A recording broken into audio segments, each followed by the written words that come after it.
Hey and welcome, I'm Hammeh and today we'll be taking a look at Overwatch's 11th digital comic Binary, in which we see our favourite E54 unit show up in Sweden of all places, terrify the locals accidentally, and then be hunted down by a familiar face, with slightly surprising results.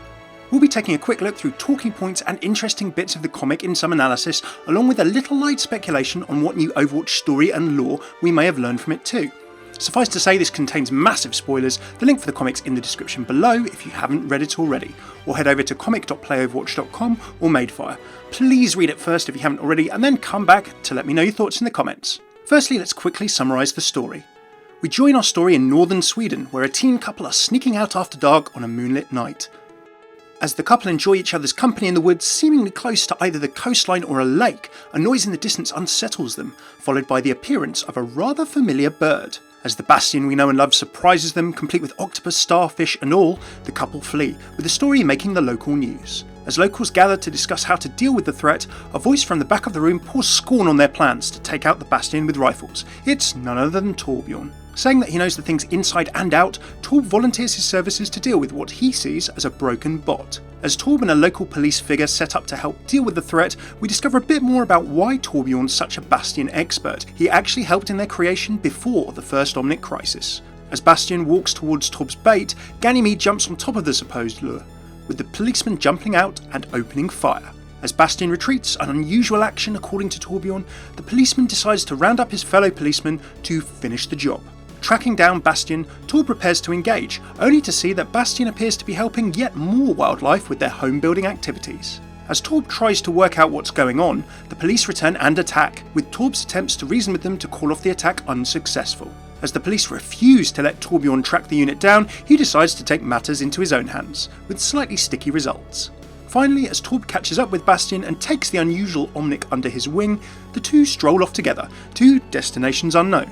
Here's some of the interesting things I enjoyed from the comic, and a little bit of analysis too. Firstly, we see a little hint as to what Bastion may have been up to recently, and perhaps how he's been able to be undetected relatively for so long.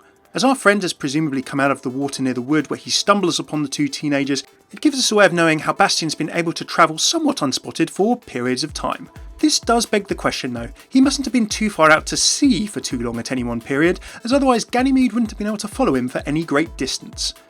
The other thing as well, of course, is that we're not precisely sure when the last Bastion happened, so we don't know how long Bastion's been travelling or surviving for, and indeed what time frame it's taken for him to travel from the south of Germany to the north of Sweden, but there's quite a bit of land that needs covering there. Or am I overthinking that a bit too much?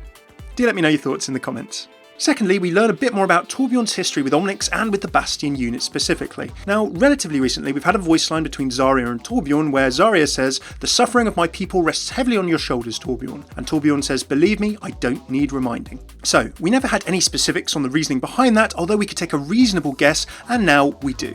TORB states to the policeman and townsfolk that he knows the Bastion inside and out, and later when the two are setting a trap, the policeman also mentions that he found out that TORBJORN helped create the Bastions back before the war, a fact that clearly still weighs on TORBJORN to this day. If Zarya knows about it, and this policeman found it out, it's clearly reasonably public knowledge in some way or another, not a massive secret. From his bio and his past comic Destroyer, we know that TORBJORN has been travelling the world trying to make sure his inventions don't cause more suffering or havoc, and perhaps his hunt for this Bastion unit is part of that. Indeed, in Destroyer we saw TORBJORN's relationship with the Titan that he helped design, and he was also very familiar with as well, before it was corrupted and changed into a bit more of a mercenary design by his ex-colleague Sven. Now, interestingly, TORBJORN also mentions a key thing, that this Bastion unit has been sighted a number of times, but it hasn't attacked anyone yet. So it sounds as though that TORBJORN has actually been keeping a good eye on tracking this particular Bastion, with good reason probably. If there's no other Bastion units that have been reported in a while, or it's been travelling for a long time, then it would naturally pique TORBJORN's curiosity. Also, the fact that it's not attacked anyone is clearly a big interest to him too. He might have a slight self-interest in this, as we'll see later in the comic. We also had a bit more of a look at Bastion units and how they're perceived to work as well as their programming, and through TORB we learn a little bit more about the nature of Bastion units, what they might have been like during the Omnic Crisis, and perhaps, who knows, this could extend to other Omnics that were involved too, if this is code and behaviour, perhaps like the predecessor to Orisa's OR-15 chassis, the OR-14, that we know that was produced in Africa and used by the Omniums during the First Omnic Crisis as well. Because the Bastion is not attacking people, TORBJORN sees it as being as broken as a result. The self-repair module apparently may also be broken, and we also learn that these units were programmed to fight against any odds until they get shut down. Now, if that's a behaviour that was in the other Omnics, not just the Bastion chassis during the First Omnic Crisis, then these units would have had kind of like no fear, no self-preservation instinct, and no surrender. Truly, they must have been a terrifying foe.